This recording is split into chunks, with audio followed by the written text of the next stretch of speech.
Introduce you to SICOT Pioneer.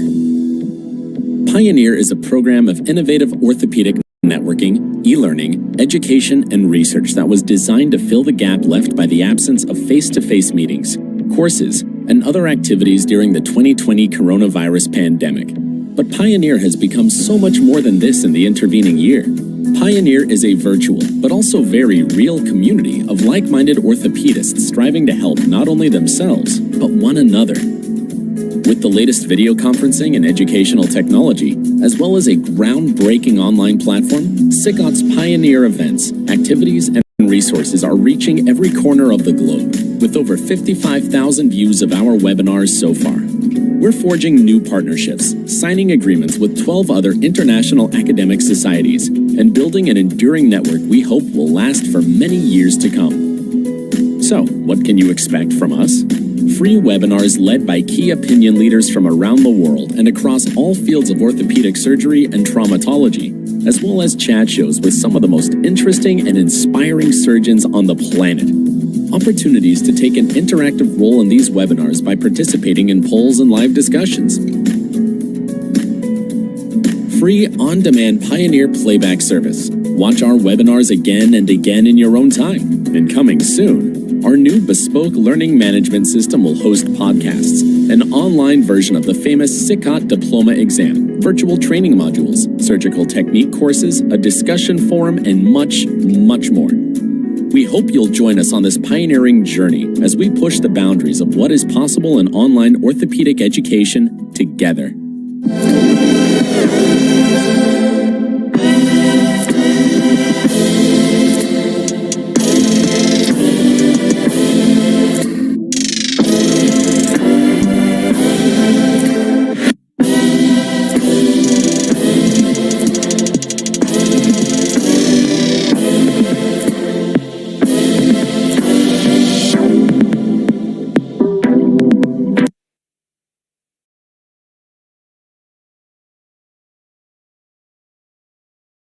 Hello, everyone. I'm Dr. Banerjee, and we are going to start the webinar now. Let me first start by sharing the screen.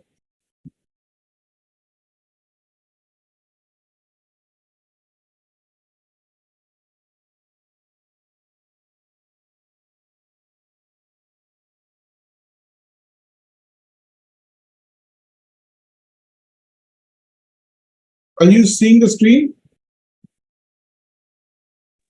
Yes, it is clear. Is it clear? Yes, clear. Okay. Just 1 second.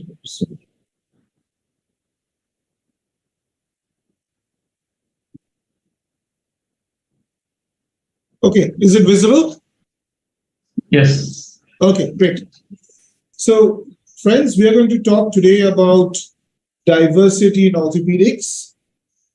Now, as you know, SICOT has a very strict diversity policy. Like all global institutions, diversity is one of the cornerstones of our work. Inclusivity is at the very heart of our institution. Now, it must be clearly understood that this world of ours is very non-uniform from the point of view of economic progress, gender rights, technological development, and access to healthcare. Therefore, it is important we need to factor all these in while choosing committees, while choosing speakers, and while choosing venues for congresses. While we have a strict no discrimination policy over religion, ethnicity, color, caste, or sexual orientation, we do, however, have some affirmative action on features such as age, such as gender, and even geographical regions, because there are some parts of the globe, some genders, certain ages which have been underrepresented in the past and who need to be brought into the mainstream. Dr. Arindam, we are seeing your word file. Can you please click on your PowerPoint again? PowerPoint, sorry. What are you seeing? I'm not sure what you're seeing.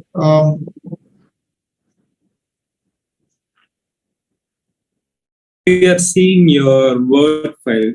Please click on your PowerPoint again. Can you see now? Yeah. Is that better? Yes, clear. Yes. Okay, right. Right. Now, diversity is not the only factor we use while making a selection. There are other important factors, obviously, like competence, diligence, and social skills, which play an important part.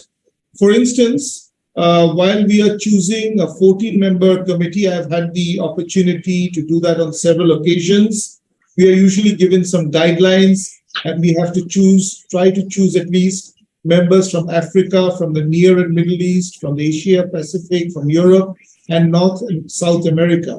So we have to divide the 14 members appropriately according to diversity, according to competence, according to diligence. And nowadays, we have also been asked to try and include at least one lady and one young surgeon who is under 40. So this is the sort of plan we work to. And while we are choosing a venue, we often try to choose a different continent every year. So we try to make sure that the same continent is not represented every year. It has to be in different parts so that local delegates can be involved in large numbers, and they're often given discounts so that they can come in big groups. SICOT always also encourages social events which bring out the best of every country, so we get to see the countries in a way which we would remember them. There's usually one plenary lecture from from the venue country, and most often than not, local cuisine is served at least on one of the days or one of the dinners. Now, in this particular webinar, we're going to highlight quite a few features. One of them is going to be gender. Now, as you know, women have always shunned orthopedics, and orthopedics has always shunned women. This needs to change. And this change has to be led by the ladies themselves, and they will, I'm sure, represent themselves quite well today. We have two of them participating in this webinar and will be speaking on this platform about this problem which they have faced and how they're trying to join the mainstream of orthopedics. This happened because people felt that ladies were not strong enough or tough enough for the subject of orthopedics. And perhaps that might have been true 100 years ago, but now with better technology in orthopedics, brute force is a thing of the past. It is important that we start seeing that ladies represent themselves, at least hold up half the sky. And for this, we have a new group called YIO in orthopedics, which is called Women in Orthopedics. So we'll be hearing more about that, I'm sure, during the course of this webinar. Age is another important factor. Youth power has always been important, and the Young Surgeons Committee has always played a stellar role in orthopedics in SICOT, and they have always been part of the executive committee. They've been able to listen to all the decisions taken. I don't think they've had a vote till now, but they have been able to discuss their points of view, and they have also played a very important part in the SICOT Day program, which is the most important teaching course of SICOT. Another important factor is the transfer of orthopedic skills, resources, and development. One of the key jobs of SICOT is the transfer of skills, transfer of technology from those who have enough to those who need it. And in this webinar, we have included a series to discuss the process of transfer of technology and the actual problems which people in different continents face. We have speakers here from Asia, from Africa, from Latin America, who will discuss their own experiences. And then finally, there is anthropometry. As a practicing orthopedic surgeon, I have had to face a lot of problems regarding this. For instance, in our country, the ladies have very small, fragile bones. And if you want to do a nailing of the femur or a humerus, then the diameters of these bones were always a surgical challenge to us. And it was very important that appropriate implants were manufactured. In the West, The PFN A2 was one of the leading changes. And in India, we have TFN, which is a trochanteric femoral nail. These are implants where the sizes are smaller and the angles are slightly different based on the anthropometry. So we're going to hear about all this. And this discussion is going to be done by a speaker from another continent, Australia. Finally, there will be a summary from our speaker from Nigeria, who will discuss all the points which have been discussed and wrap it all up. This is, we have had 3 major webinars from the Education Committee this year. This is the last of the seminars, and my term will end at the Cairo conference. So we are looking forward to interesting talks from our speakers, and we hope that there will be some discussion in the end. So let the talks and the discussions begin. Sashi, if you want to start by introducing your wife, who is the first speaker for this webinar. Thank you. Stopping my screen. Hi, everyone. Thank you, Dr. Arindam. Thank you for a wonderful introduction. And I thank all the speakers for accepting the invitation by the Education Committee. I'm sure we are going to have a very good session now. I would like to introduce Dr. Samundeswari, who will be talking about impact of women in orthopedics. Over to Dr. Samundeswari.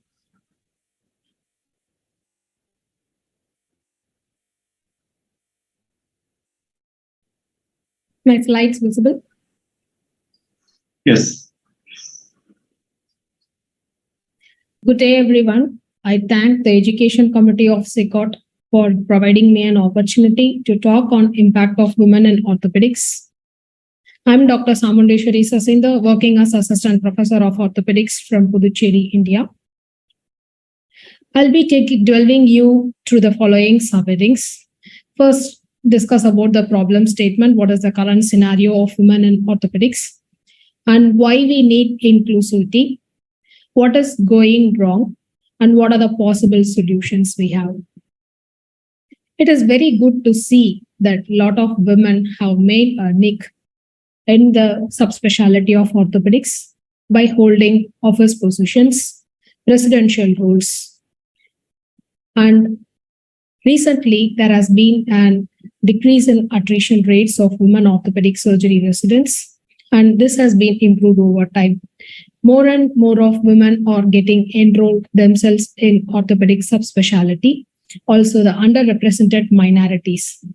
This is reflected to the orthopedic programs being developed with more commitment to have more diversity and inclusivity. What is bad is, though in the developed countries, half of the medical students are women, hardly 13% get enrolled themselves into the residency programs, and very few of them are found to be holding chairs or major administrative or academic roles. And the harsh truth is, in the developing countries and smaller countries, where the population is absolutely dense, in a country like India or from where I belong, only 0.5 to 1% of orthopedic surgeons represent women, which is very, very less for a dense populated country like us. And recent study by IODA, the ranking is 26th out of the 31 countries. And many other developing countries, there are hardly any female orthopedic surgeons for their population, and 0 to less than 10 female orthopedic surgeons are present. Why do we need inclusivity in orthopedics? A diverse and inclusive workforce leads to a better decision making in terms of outcomes and patient qualities. It also spurs innovation at a greater rates. There are studies which has proven that women surgeons have better surgical outcomes, lower post-operative complications, lower mortality, and lower readmission rates. So what is stopping from women in getting into orthopedics? The problem per se is multifactorial. It has a lot of internal as well as external influences, and more in terms of perceived influences, and real influences. Let us go through the couple of things. In a study done by Rachel et al. Among the women orthopedic residents of USA, she made a questionnaire, and what she found out is women have chosen orthopedics because they enjoy doing manual tasks and it provides them professional satisfaction, and the subject is more intellectually stimulating. However, for women not to choose orthopedics, the reasons are mostly perceived influences such as poor work-life balance, too much of physical strength, and lack of mentorship during early medical schools. And the positive outcomes are 64% felt that they chose orthopedics because of their role models and the mentors and the early exposure during their orthopedic career. With regards to strength, it has been a long perceived concept that we need a lot of physical strength to excel in this subspecialty, and 95% felt that it is a male-dominated specialty. However, with modern-day techniques and technology, this has not been any more tough, and it has made more women to get into this subspecialty. With regards to personal life, women felt that it is difficult for them to achieve a good work-life balance and inability to have a rewarding personal life as a surgical career.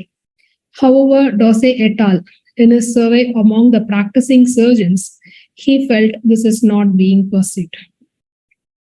And with regards to mentor, lack of mentors and role models were seen to be the most common factor for not more women getting into this subspecialty, and lack of women faculty in training programs and absence of a critical mass of women is a main dissuading factor for less number of female applicants for this subspecialty.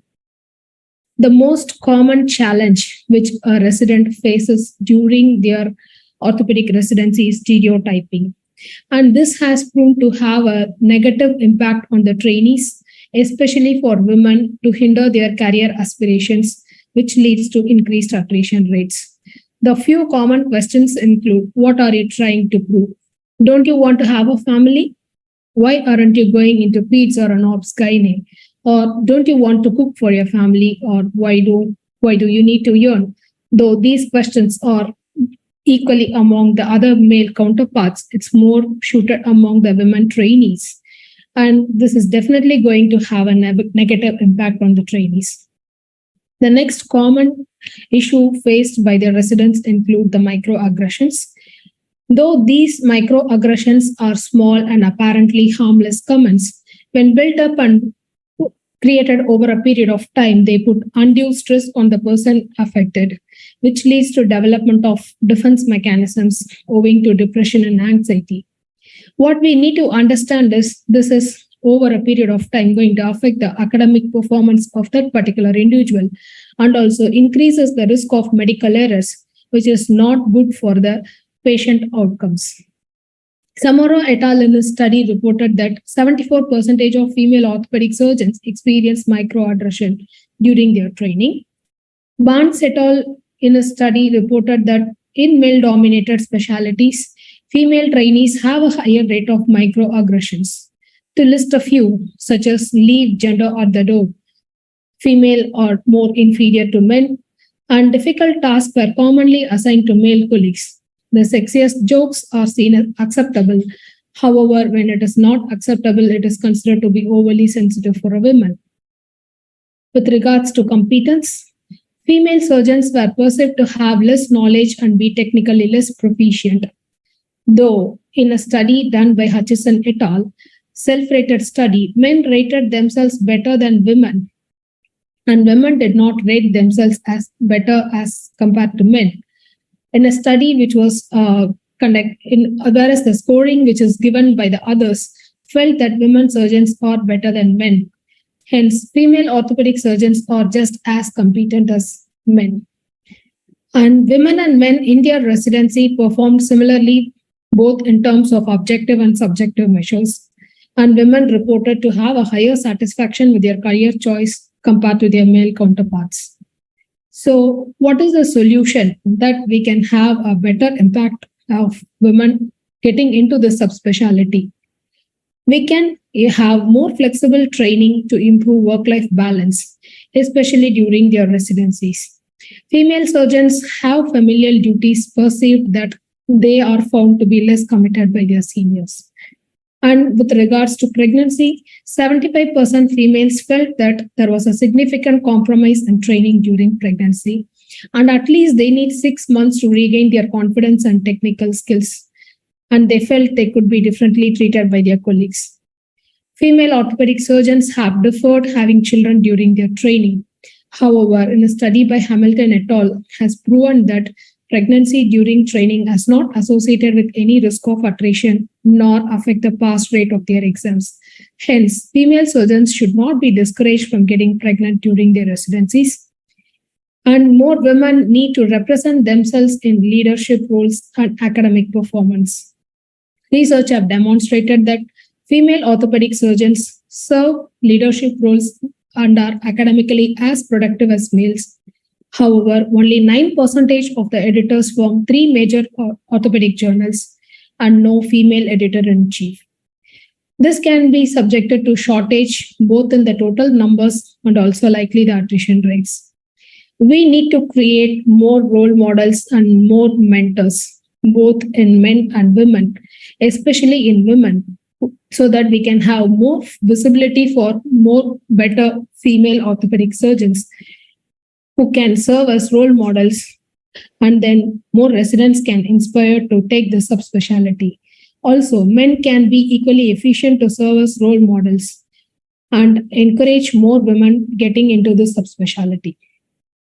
Recently, we have seen changing trends of women getting into both executive roles and committee roles in the national and international societies. Of note, SICOT has proven to be one of the major body in encouraging diversity in orthopedics. It also provides the Marcella Ulbi Zamidio Award for academic performance of women in orthopedics. To conclude, we need to improvise diversity and inclusivity, which are essential and inevitable to have more number of female surgeons getting into the subspecialty. And we need to create more role models and promote mentorship programs, break the stereotypes which are pre-existing, and address the disparities which is present so that we can have more representation of female surgeons in the subspecialty. Thank you, one and all. Thank you, Samu. I think that was a very good synopsis. If we have time, we'll have a discussion at the end. So I would now like Dr. Andrew Tabu Kaggwa of Uganda to please speak about challenges in training for surgeons in developing countries. Has Dr. Kaggwa joined us? Yes, he's here. Okay. Yes, Dr. Kaggwa? Dr. Samu, can you stop your share? Yeah.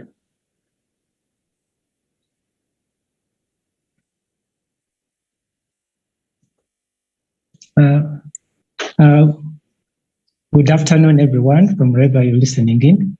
I'm Dr. Kaggwa Andrew, a junior orthopedic surgeon in the field. I just started the field just recently. I would start by saying that I don't have any conflicts of interest to disclose. I'm privileged by the SICOT academic committee for allowing me to present this on this webinar on this particular topic. I hope the audience listening in will be able to get the trainees' perspective and the trainers' perspective of the challenges affecting when we are training surgeons.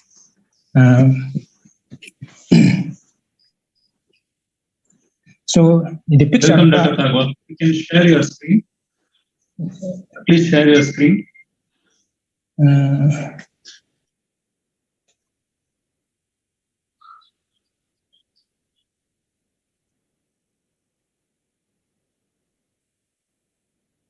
Um, can everybody see the screen? Good. Yes, So perfect. I'm discussing about the challenges in training surgeons in developing countries. I started with this picture, which I got from Google, and shows the ideal settings in most common teaching hospitals in developing countries.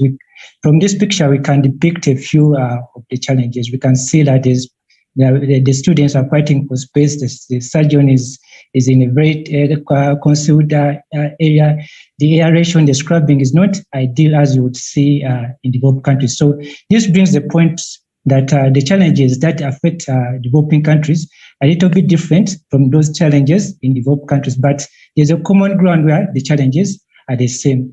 So in my presentation, I divided these challenges in two major categories. There are challenges that arise due to infrastructure and resources, and challenges that arise due to an imbalance between the service provision versus the training. So a few challenges that arise due to limited infrastructure and resources are lack of consumables and funding, high cost of specialized procedures, limited access to quality machines, limited availability of implants, not necessarily orthopedic implants, but implants and sets and equipment maintenance.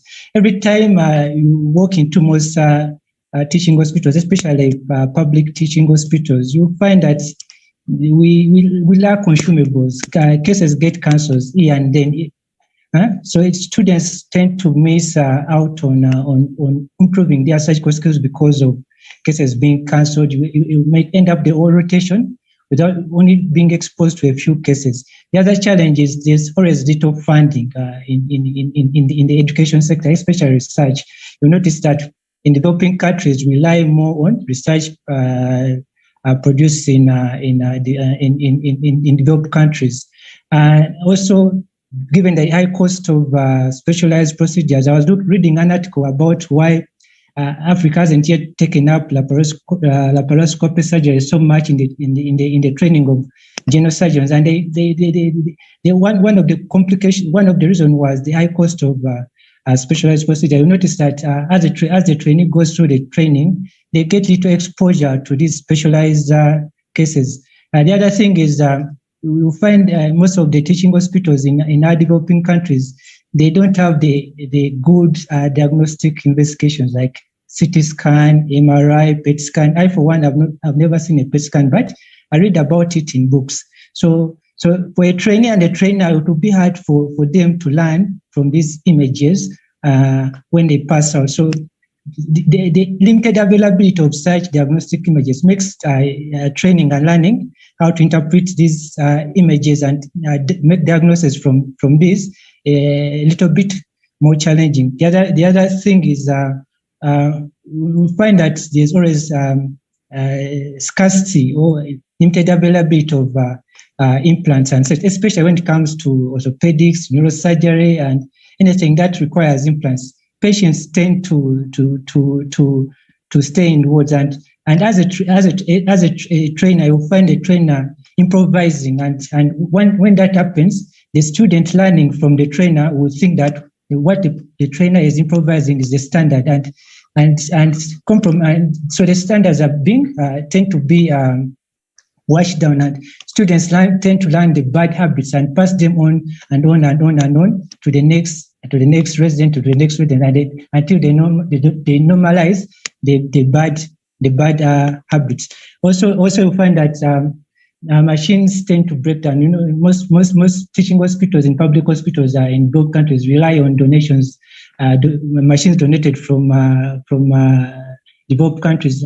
You find in their stock they have a graveyard of broken down machines which they can't easily operate. So every time we don't have resources and infrastructure, it makes learning and teaching for the surgeon challenging.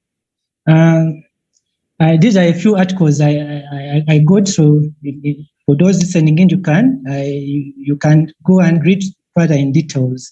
The other big challenge, which has caused a huge debate, is there's always a tug of war between the host institution and the trainees, and this usually happens because most hospitals or teaching institutions want more of service provision versus trainees who demand more of training. And once this imbalance occurs, it causes a great challenge in teaching. I'll give an example. So when an hospital demands more of service provision, so it means they are going to overwork the trainee, and this will result into burnout, fatigue, mental health issues, and inadequate supervision. So the supervisors will mostly be focused on meeting the hospital goals instead of the trainee goals. And for those trainees who oppose what the hospital, the teaching hospital wants, they tend to be marginalized and excluded in the training. So most of them tend to be frustrated, kept into the system for years and years and years until they drop out. I like how the developed countries have tackled this issue, where they introduced that training residents should work only, I think 80 hours per week. And I feel like if we adopt such, would try to solve this big issue of where teaching hospitals want the trainee or the residents to be the donkey for all the workers for the hospital. So you see the residents burning out, mental health issues, and inadequate supervision. Another picture of interns in my country, in Uganda, striking about being overworked, not being paid, which I picked from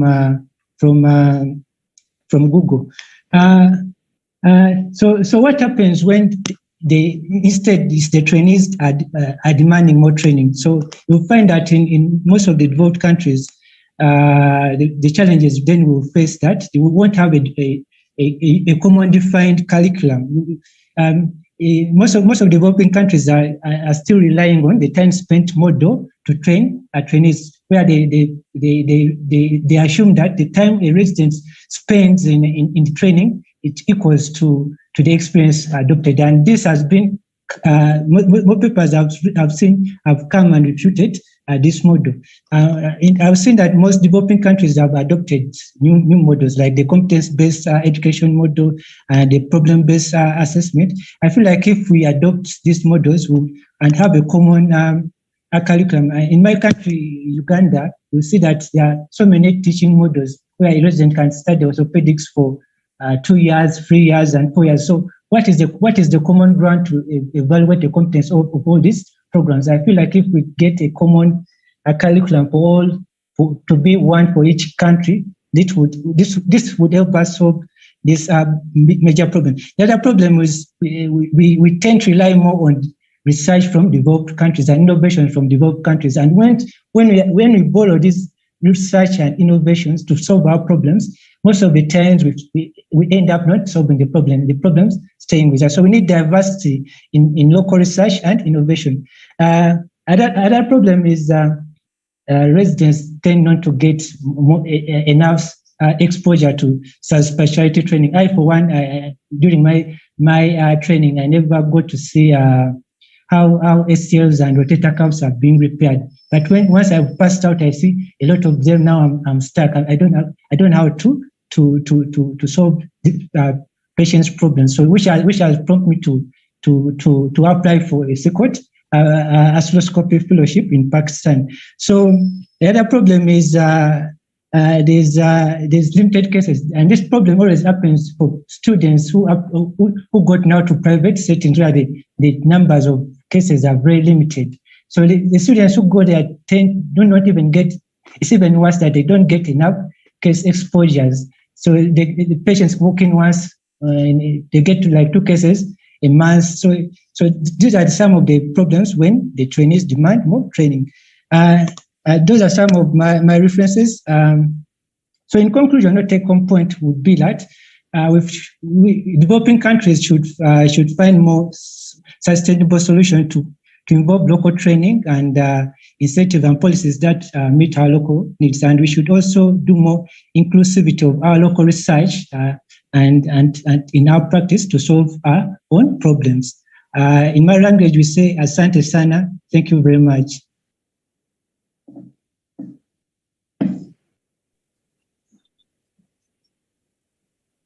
Okay, thank you, Dr. Kaggwa. And we are now call the next speaker, Rodrigo Guiloff from Chile. And he's going to speak to us how developed countries can contribute to orthopedic training in developing countries' sustainability.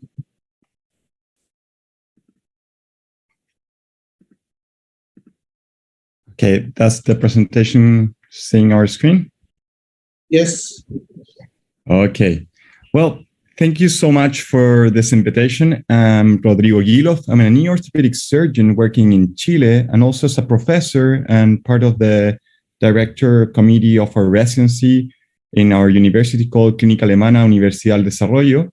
And I'm also privileged to be invited to this webinar and trying to answer this interesting question and some of the problems that Dr. Andrew has illustrated. So let's start, before answering this straight question, let's start defining what's good orthopedic training, right? 1 second. Okay. Excuse me, can we silence Muzammil? Thank you. Okay. But first, let's decide what is good orthopedic training by evaluating ourselves. How well are we educated? And I wanted to illustrate with this case. This is a real case scenario of a 66-year-old male that has diabetes, working in construction, who complains of left hip pain after a fall. And I would like you to answer the following question that is going to appear on your screen.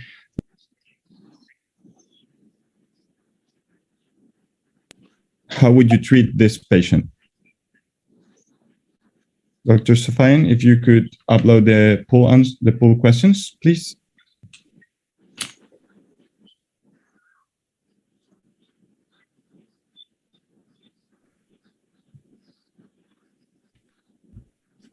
Well, the options here would be conservative with no weight bearing, reduction and fixation with cannulated screws, reduction and fixation with proximal femoral nail, partial hip arthroplasty, or total hip arthroplasty.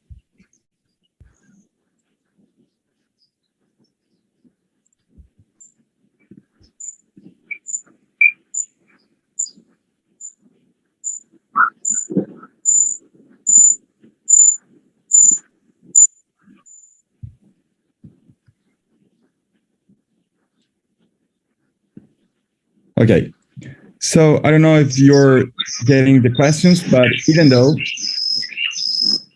I wanted to show you what happened next. So this is 4 weeks after our orthopedic surgeon received the patient, and you can see what happened. Well, this is an excellent case of what is not a good orthopedic surgeon training education, right? We don't want our surgeons missing this kind of fractures. And no matter which option did you choose on the question or treatment, even though there are different approaches, they're all trying to solve a specific problem, which is to give a standard care to our patient, right? And we could discuss which is the best treatment, but we know that this, as Dr. Andrew already told us, does not only depend on our knowledge. It also depends on who's the patient that we are treating, in which context are we treating the patient. Do we have the money or the skills to have these implants? But of course, it depends on our skills and also to our knowledge. And here is what we can actually work, right? It's our own responsibility as doctors to keep ourselves in constant actualization, studying, and also joining this type of webinars and going to different congress. And I think our society is giving a lot of these opportunities. But we need to realize and also know that only 61% of the world right now is connected to the internet, according to this global connectivity report of last year, meaning that 4 out of 10 persons are still not connected.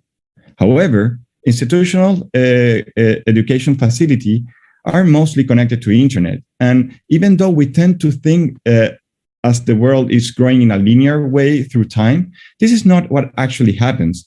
after a disruption, everything starts growing exponentially. And you can see right now how internet connection throughout the world in different continents, it's growing also exponentially. And it's expected that until 2030, all the world is going to be connected. So my most important message is, in a globalized world, orthopedic knowledge, no matter where you are, should be standard so that we can provide a standard care to all of our patients. The problem right now is how. So after doing a lot of research and discussing with a lot of colleagues from different countries, we have defined that orthopedic training is different because it depends, of course, on who are we training, where are we training, and how. And probably the question that we can solve right now, or that we can work mostly, is in the how. And I would like to advocate or to discuss with you 3 key points that I think it's going to be possible for us to standardize orthopedic training around the globe. First, let's start with programs. Dr. Andrew already told us that this is not well defined in developing countries. So let's see how are developed countries doing orthopedic surgery. So they're mostly focused on competence by design, also known as competency-based approach. Just in summarize, this means that they're focusing on strategies, objectives, and skills rather than time frame. And McMaster University has shown us and reported that this has helped them an earlier identification and remediation for struggling residents, that residents benefit from a tailored training opportunities, and that it gives protected time and mental health. And if you want to learn more about this, here is an online course which is free for all of us to learn about how to make your program as a competence-based medical education. Another important aspect that we should standardize are examination. We actually do not have the same timeframes. Should we do examination after every rotation, after several timeframes? And of course, certification is a really important aspect to consider. Not all countries have one unified exiting exam. Not every university have an exiting exam, but in developing countries, there's like in developed countries, there's a national or global exam to certify all residents. And I think that's a role model that we should all pursue. And if we are advocating for global education, shouldn't we be thinking about a global certification such as societies are doing, but maybe a global society that certifies all surgeons among the globe? Well, that's something that we are working on, right? And finally, it's also important that every program should have a curriculum map. This helps us to identify where are the key milestones that should be on our curriculum, if we are giving our residents everything that they need, and when should we examine them. And this can also help us to identify the following question. What if my institution cannot offer an expected knowledge or skill? Well, as Einstein said, intelligence is not the ability to store information, but to know where to find it, right? So this opens my second point, which is exchanges, bringing a win-win scenario to all of us, not only to the resident who goes to the institution to learn, but also his patients and colleagues when he returns, and the institution who is receiving him. But this already exists. We know that society are making this happen. However, even though we are promoting this, we know it's limited to the very best of all of us in societies. And we are not reaching everyone because we have money limits, right? So what I think that we should make better is that institutions should commit on receiving orthopedic trainees from around the globe and make that part an important part of their program is this, so that they can help developing countries. And which institutions should be priced?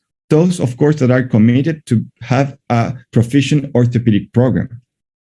And we should bring more experts, as we are already doing, to developing countries. And do not forget that connectivity can also be locally, and we don't need to be traveling all around the globe. You can just ask your neighboring hospital if they have some skills or implants that you may or not be able to offer to your residents, and vice versa.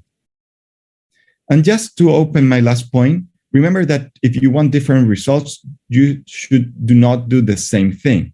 And this opens the point about technology. So even though we have had a lot of innovations in the last few years regarding education, I still don't think that these are the innovations that are going to break the point of the educational curve. Fortunately, right now, extended reality is part of our society. And you can see that this is not in the future. This is a reality of how different students are learning anatomy through holograms, head-mounted devices, which can help us to guide our screws during a surgery. And in the bottom part, this is a video of software that our residents are already training with in our program that I think every institution should be incorporating. Why? Because it has bring a lot of potential benefits, and most importantly, it brings a safe environment to all of our residents in which they can practice and do not harm, of course, a real patient. And also very, very important is that it gives access to implants that you might not have in your institution, access to, for example, to different techniques that you might not have in your institution, or access to learning all around the globe. It's so much that we believe in this that we have constructed our own shoulder reduction simulation. And here you can see our trainees and interns working, for example, in our model. So even though this has a lot of benefit, you may be thinking about the money that this could take to incorporate to your programs. I'm pleased to tell you that there's something called the Moore's Law.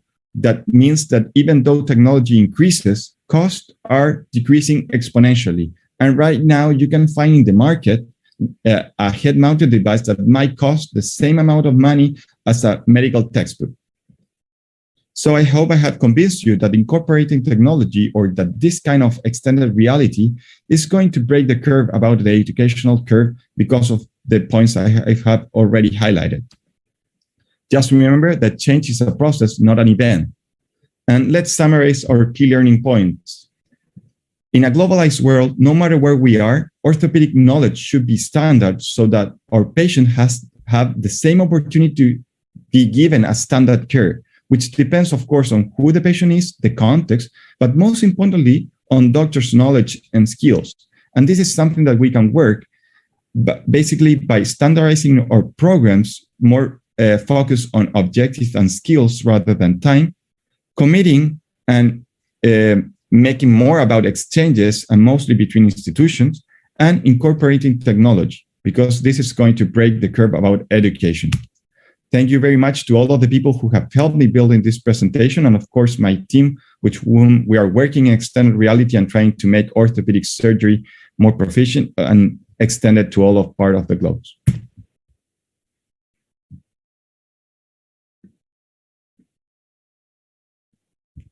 Okay, thank you, Dr. Guiloff. And now we are going to invite Dr. Muzammil from Pakistan to speak about the economics of orthopedic implantology in developing countries.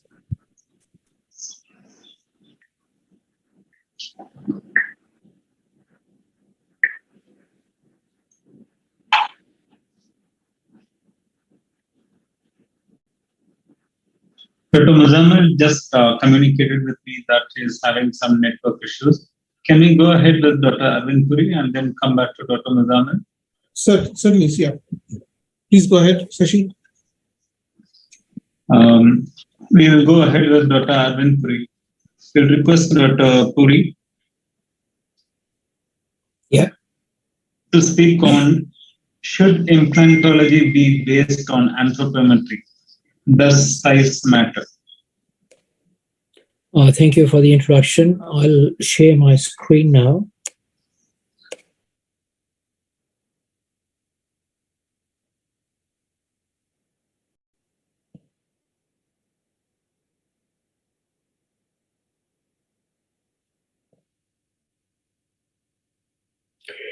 Right. Is my screen visible to all? Yes, sir. Clear. Yes, please go ahead. Right. So I've been given a very interesting topic, and I must confess, I have not been very familiar with this particular aspect of orthopedics. So it piqued my interest, and I've done some research, and hopefully I'll be able to provide you with some information which may be of some value to your practice. Now, we know that the human race itself is diverse, but the main question is, what is the underlying cause for this diversity? How extensive is it? And what is the evolution of this diversity?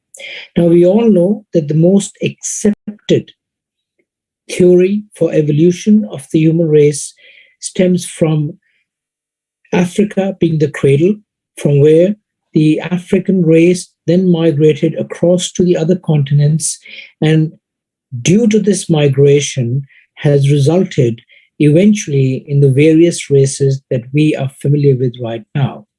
If you look at the diagram on the right side, it shows that the African race is probably the oldest, more than 200,000, and therefore within itself has far more diversity than the races which have come on the earth much more recently. So this is one of the key features, is that the diversity is more extensive in the longer present races. The diversity is more common between homogeneous rather than between different races. But that small difference between races is the cause and perhaps the main reason for this topic today. Now, how much or by how much do two individuals differ from each other? And the most common statistic for that is that it's an average of 1 in 1,000 DNA base pairs, and this translates into about 3 million base pairs in the human haploid cells. Now, these are different papers that quite clearly explain the issue of diversity, race, and the consequences of such a issue. Now, what we have to decide here is that, does anthropometry have any benefit elsewhere besides what we perceive it to be in orthopedics? And if you look at the clothing industry as well as NASA, which is the National Aeronautics and Space Administration of the United States, anthropometry has been used extensively to try and not only address the issues, but also deliver the services that they promise. So if you look at this diagram here and the chart on the left, in which the clothing industry has 22 ways to measure the length of a person and 19 ways to measure the girth of a person in designing, styling, and providing a standard issue of different clothings.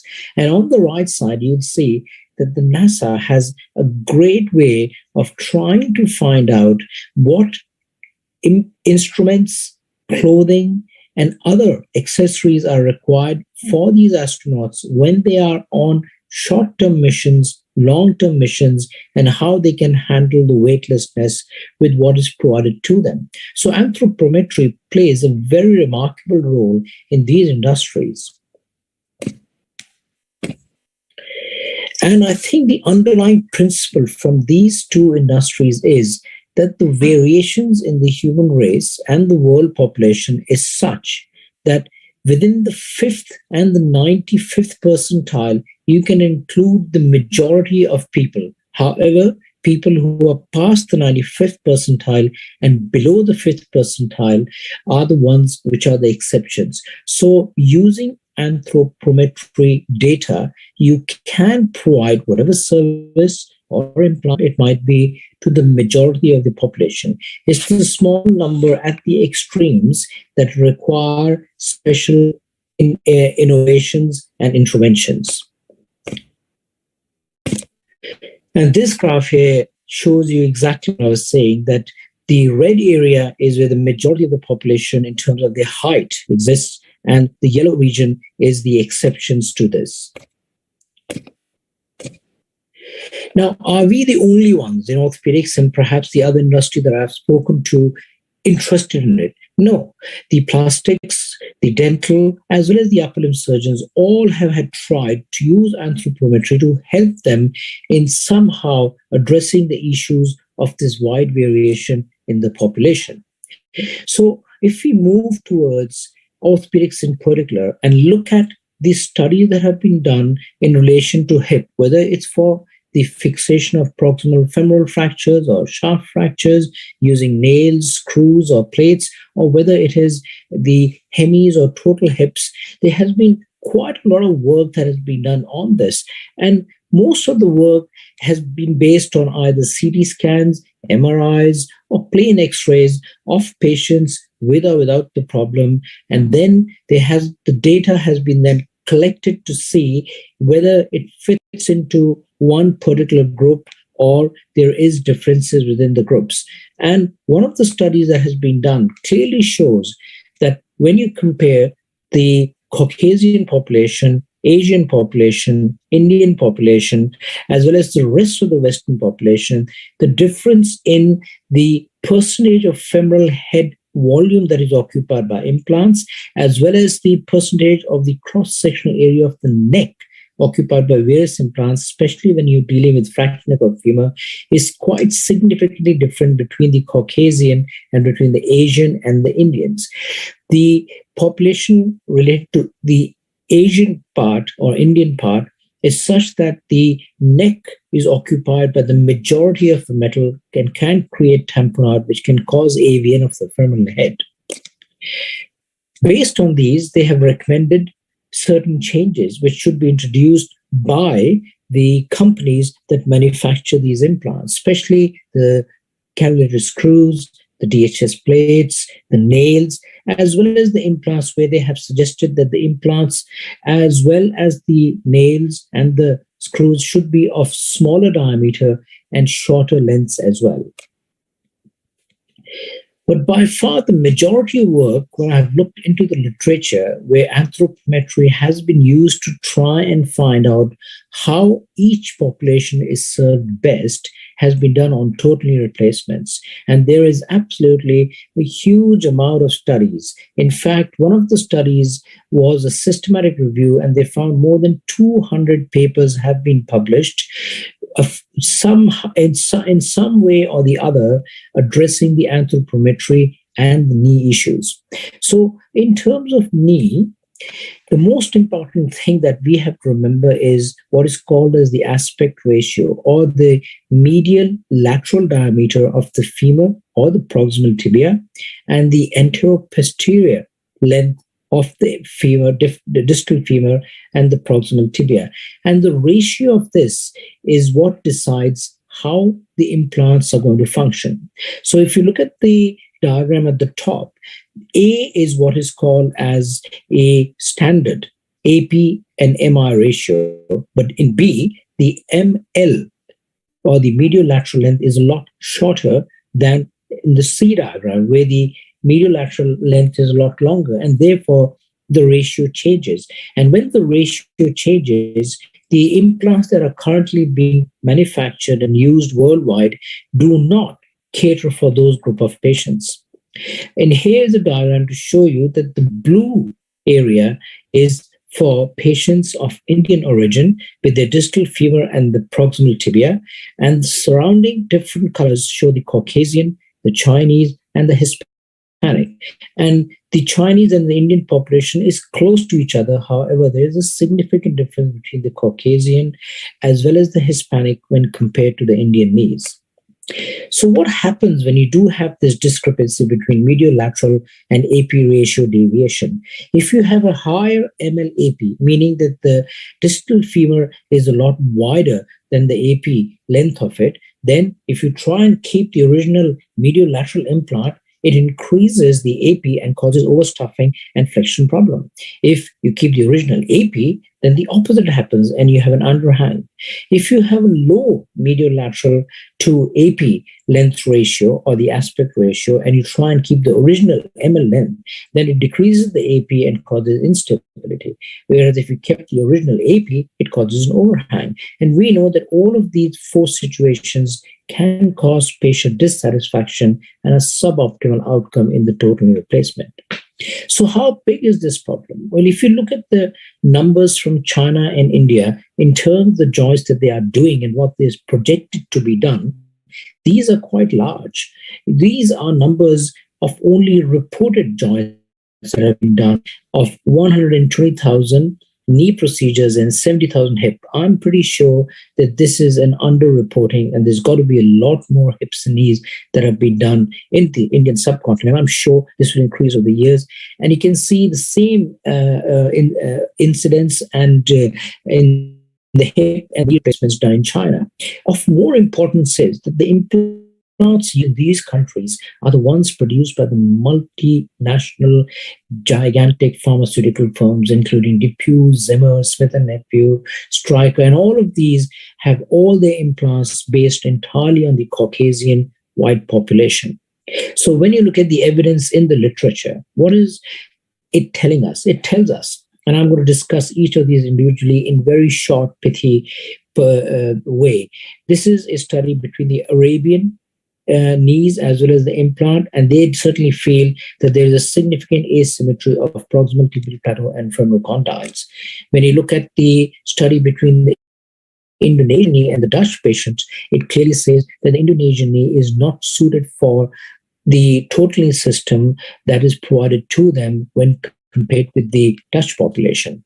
If you look at the comparison between the thigh distal femur resection measurements and using different implants, including the unisex or the gender-specific implant, again, they say it does not appear to be suitable for thigh knees, and modifications for the implants is required. This study from Kenya also echoes what I have said throughout, that the dimensions of the tibial component widely used total replacement do not closely match the dimensions of the Kenyan population. So this systematic study clearly says that the problem is that in the Caucasian, the femoral aspect ratio is larger than the East Asian, and it is a smaller tibial aspect ratio in the Black population when compared to the Caucasian one. Thus, most of these studies clearly point out that there is a morphological difference between different races, and that we just cannot use the implants provided by the Western designed and measured implants to the Eastern, the Black, or the other population around the world. So is it time for a race-specific knee implant? This paper clearly seems to say, yes, it is, and that these results suggest the need for a race-specific knee implant.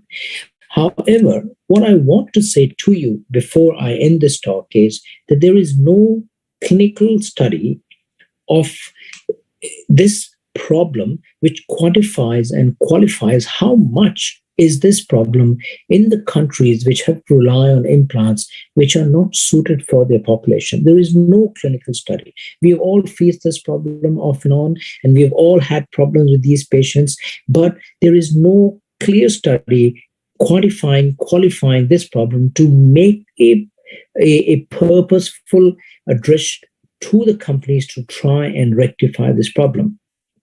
I'd like to end by saying that sometimes interesting topics can be taken a bit too far. And in this study, the anthropometry method for estimating component sizes based on the shoe size of a patient.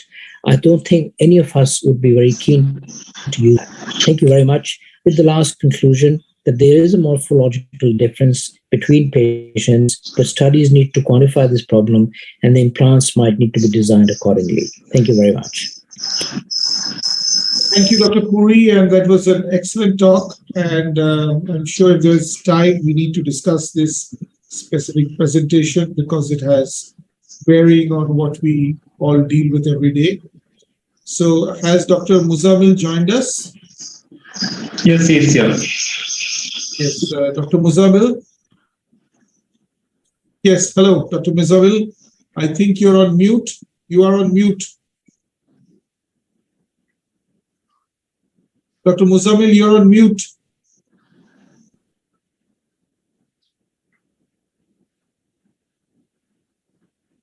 Could you undo your mute? Sufyan, can you unmute him? Yeah. Yeah. Hello, Dr. Muzammil, can you hear us? Yeah. Hello, everyone. I'm Dr. Muzammil. Yes. So we are Yes. looking forward to hearing you talk about the economics of orthopedic implantology in developing countries. Hello, everyone. I'm Dr. Mohammad Muzammil Sangani. My topic of presentation is the economics. Can you see my screen? Can you all see my presentation over here? Yes, it is clear. You can see it. Yes, please go ahead. Please make slideshow. Yeah.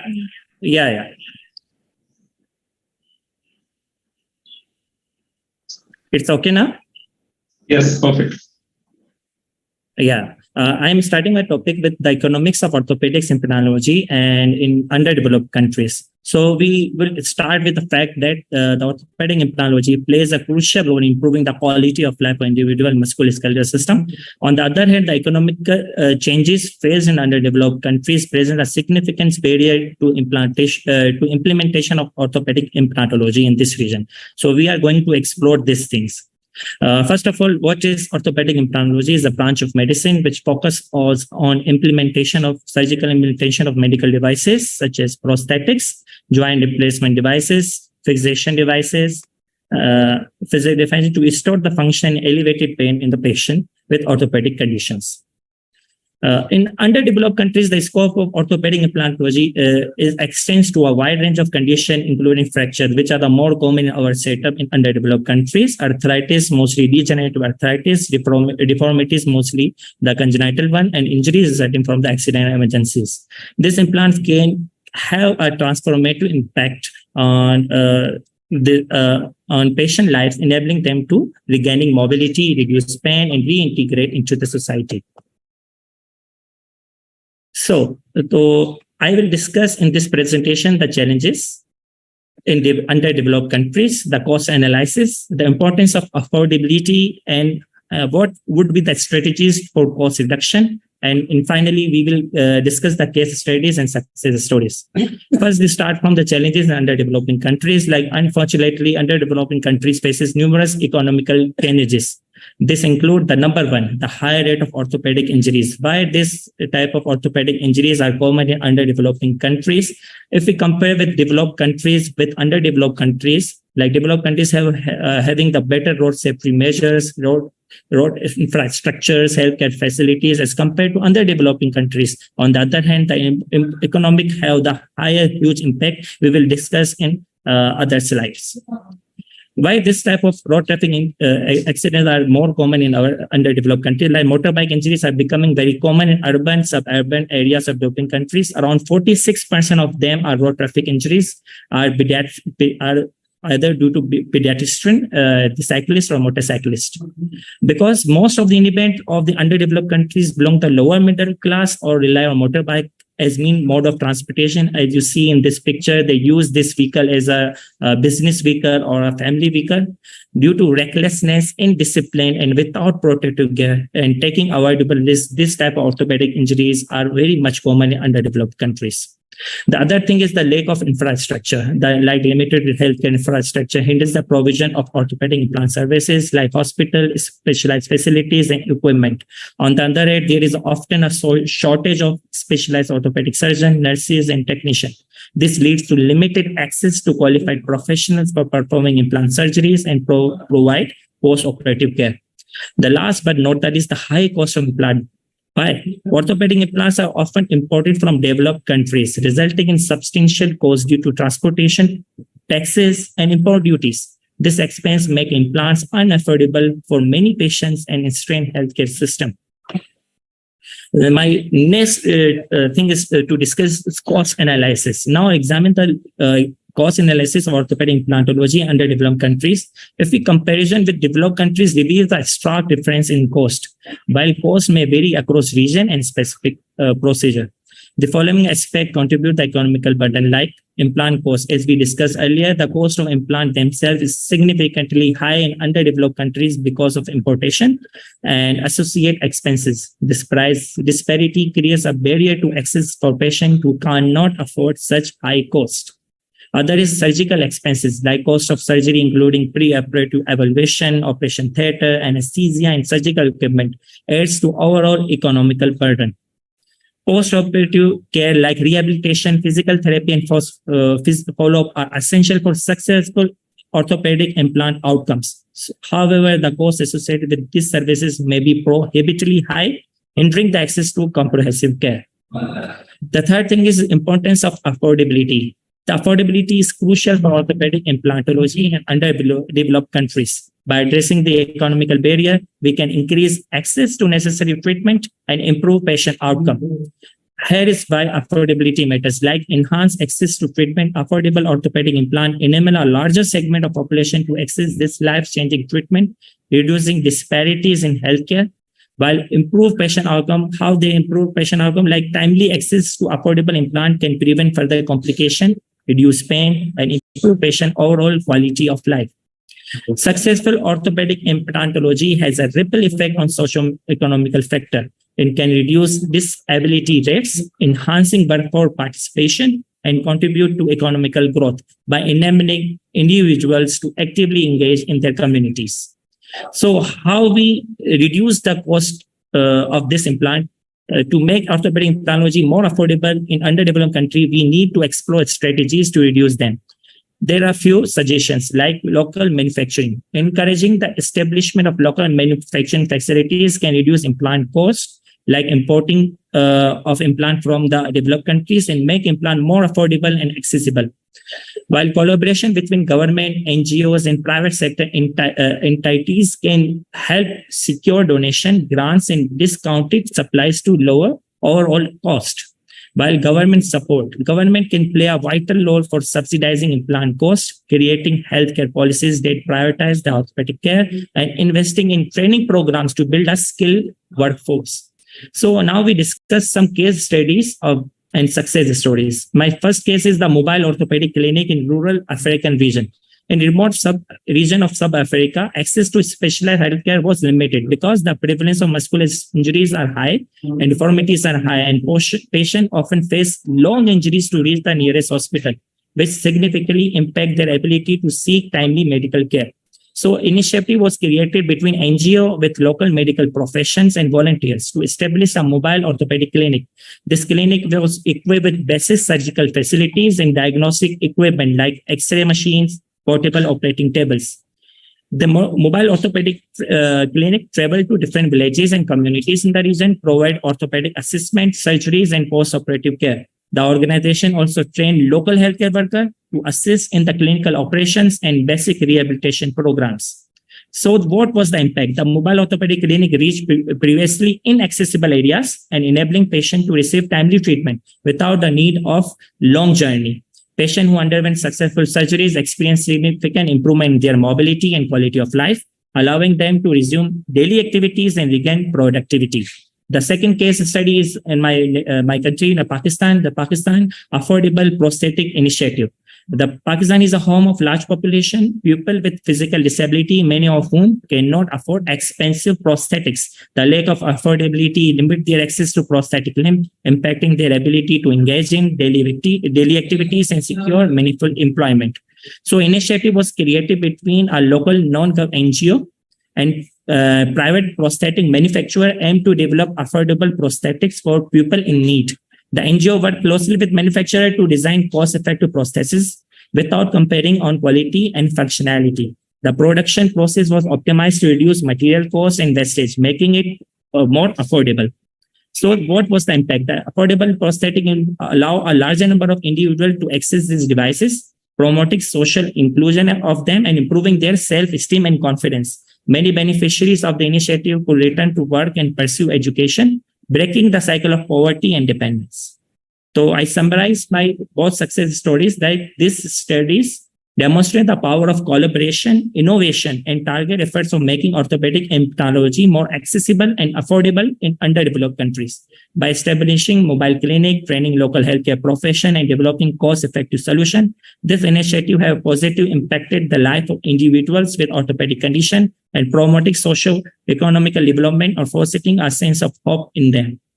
So I conclude, in conclusion, the economical orthopedic implantology under developed countries presents significant challenges. However, by addressing affordability, we can overcome these barriers and improve access to life-changing treatments. Collaborative efforts, local manufacturing, partnership, and government support are the key to achieving sustainable solution. Thank you very much. Thank you, Dr. Muzammil. That was a very interesting lecture and good to hear about the success stories. I'm now going to request Dr. Olufemi of Nigeria to please make the closing remarks and to wrap up this webinar with discussion of the various papers. Thank you.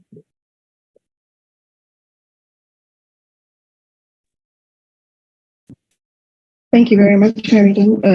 It's great to be here. Thanks for the opportunity to interact. Can you hear me loud and clear? Can you hear me? Yes, we hear you. Yes, I can hear you. All right. Many thanks to all the speakers. It's been a fantastic session. So I'll just run through a couple of the summaries, and then we'll go ahead to ask a few questions. There's already a question in the chat box, which would answer. I lead the SICOT Women in Orthopedics blog, and it'll be great to have more women on board. Over the last 2 years, we have increased from an initial number of 60 to about 150. So we're making progress. The numbers are increasing, and we'll like others to join on board as well. One thing that struck me throughout all the talk is this particular screenshot from Rodrigo. Change is a process, it's not an event. So yes, we're not there yet as regards diversity and inclusion. The discussions will still continue, but we all must join hands together and be committed to see this change come to pass. Dr. Samu gave us a very interesting talk about that sets the motion as regards the impact of women in orthopedics. And going back to the emphasis on change, this change has to come from within for starters. Okay, we might require other people to come on board. The role of allies cannot be overemphasized, but women themselves need to stand up for themselves. Change begins from within. If we're able to enact that change within our small communities, then it creates a ripple effect for others to be able to build on. So that's the way we're able to create more role models, mentorship. There was a particular question in the chat group about how do we increase the number of female mentors in the third world. The honest truth is you cannot be what you cannot see. When I was in training, I didn't have a female orthopedic surgeon to look up to. And now we have 14 female orthopedic surgeons in Nigeria and about 20 more in training. So the thing is, except to put ourselves out there as pioneers, women need to be able to see other women doing well in orthopedics, taking up leadership roles for us to be able to increase the numbers. So secondly, we had a talk by Dr. Andrew about the challenges in training surgeons in developing countries. And he also mentioned the need for change. The only way we can have sustainable solutions is if we're able to enact and innovate locally, local policies to meet local needs, and more inclusivity in local research, because a lot of times we hinge on data from other clients, but evidence-based medicine is a game changer. So if we're able to generate local data for our people by our people, then we'll be able to move forward. Dr. Rodrigo went ahead to talk about what the developed countries contribute to orthopedic training in developing countries. And I particularly like the summary slide. Why? Because the change still comes from us. We can't change the where, the when, or we can change the how. It behoves us as specialists to be able to go out there and keep ourselves abreast of innovations that are available to bring back home, to enact change locally or improved patient care. So as a surgeon, and this also goes ahead to emphasize the need for local innovation. So if I go outside for an exchange program, for instance, and I learn about robotics, do I have the facilities locally to be able to do that? we must be able to maximize the use of these exchange programs, and SICOT does offer quite a number of fellowships that I would encourage people to apply for. But locally too, should be able to work with what we have at home. For instance, at my hospital, the National Orthopedic Hospital in Igobi, Lagos, we have the SICOT fellowship program that is run. So you can also, like Dr. Rodrigo mentioned, go out, do the trainings, get the knowledge, but locally build capacity for increased sustainability. Dr. Arind's lecture on implantology was stellar, but I couldn't get a screenshot to picture. But the most important thing here is the fact that anthropometry does matter. Size does matter. I remember back then when I did my fellowship at Sunshine Hospitals in Hyderabad in India, it was a game changer having implants from MAC to do the TKRs, the total knee replacements in female, because the sizes were rather small for the implants that had been brought from Europe and the US. So yes, a lot of work still needs to be done locally for us to be able to enhance our local figures and create implants to be able to solve these issues. Dr. Muzammil's lecture concludes on the relevance of implantology, especially in developed countries, and collaborative efforts, local manufacturing. Yet again, partnerships and government support were highlighted. So that's the summary from our talk today. It's been quite interactive. I don't know if we have more questions, but bear in mind that change is not an event, it is a process. All hands need to be on deck. The need for allies for females in orthopedics cannot be overemphasized. Allies need to be functional sponsors, people who literally take the hands of females and ethnic minorities and lead them in their work as orthopedic surgeons and guide them with the doctor. Thank you very much. Thank you, Dr. Olufemi. And I have a quick question for Dr. Puri. Australia is a multi-ethnic society, and I'm sure you operate on people from all different kinds of anthropological groups. So what kind of challenges have you faced in your implantology work with arthroplasty or orthopedic fixation?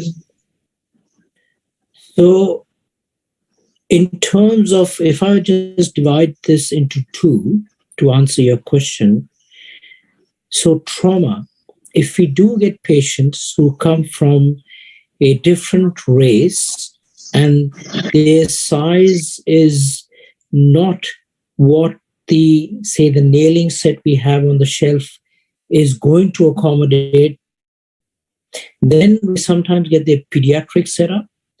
And for trauma, sometimes we have to change our plan and go for plating rather than nailing if we know we can't fit it in.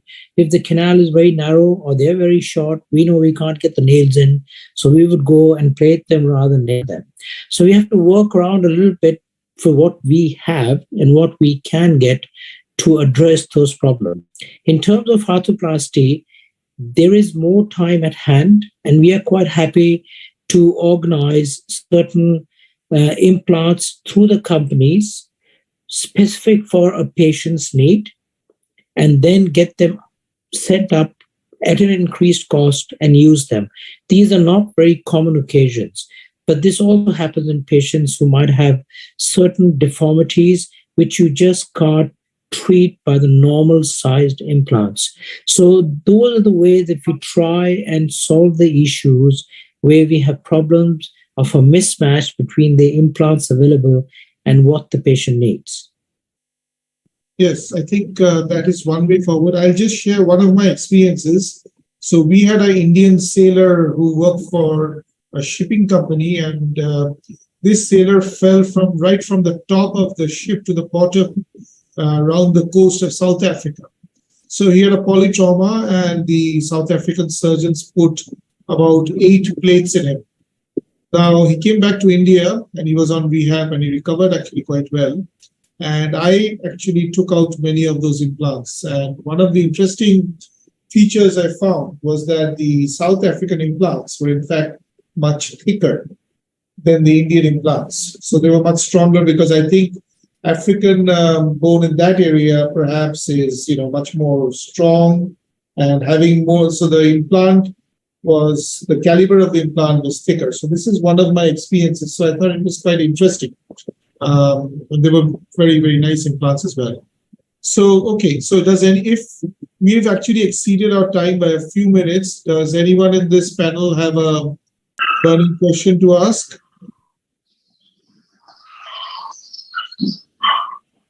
Any questions, Shashi?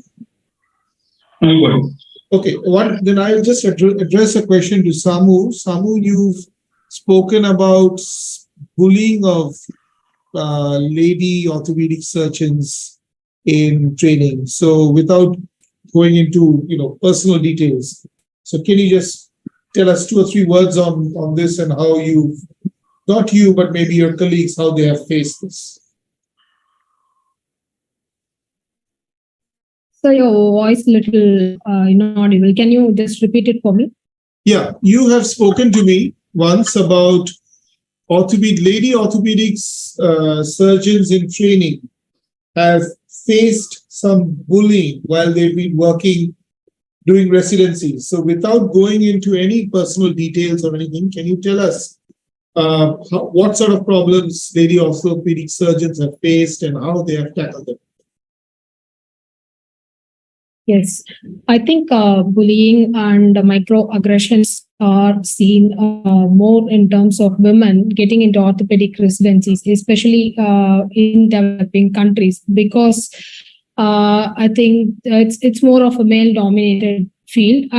And I have mentioned all the possible questions which a resident has faced from the studies and literature which is available, and how I faced it. I took advice from mentors, like senior mentors, like Professor Arindam, also one of my good mentor. And yes, I have overcome all those challenges, and now I am one of the consultant in arthroscopy. Yeah, we should take it little sportively and then address it then and there, the issues. Yeah, talk to the senior people. One of the bullying features which you have faced in the past, not you or others, or other ladies have faced, just to bring it to your notice, is that they have been discriminated against during surgery. So they have been doing a disproportionate amount of clinics and maybe doing more ward rounds and less OT. So this is one of the issues, because they feel that ladies are maybe not physically equipped to do large surgery or bigger OT. So this is one of the problems. So I think this can only get better as women. There are more and more women, and they are better. As you said, they have often shown that they are better at their jobs, or they are very good at their jobs. And I think we should, have more ladies so that gradually people become used to it. And just like in other specialties, for instance, in pediatrics, gynecology. I mean, gynecology is no less demanding a specialty, but women are in large numbers and they're accepted. So I think this is going to happen in orthopedics. It might take another 1 or 2 decades. Okay. So I hope all of you have enjoyed this webinar. And if there is no other pressing question, I think we will stop the webinar here. And from Shashi and me from the Education Committee, we would like to thank you all for attending all our webinars and giving good scores. And we hope to have more SICOT Pioneer webinars in the near future. Thank you. So we will finish the webinar right here. Thank you. Thank you very much. Thank you, everyone. Thank you. Bye-bye. Tabu Kaggwa.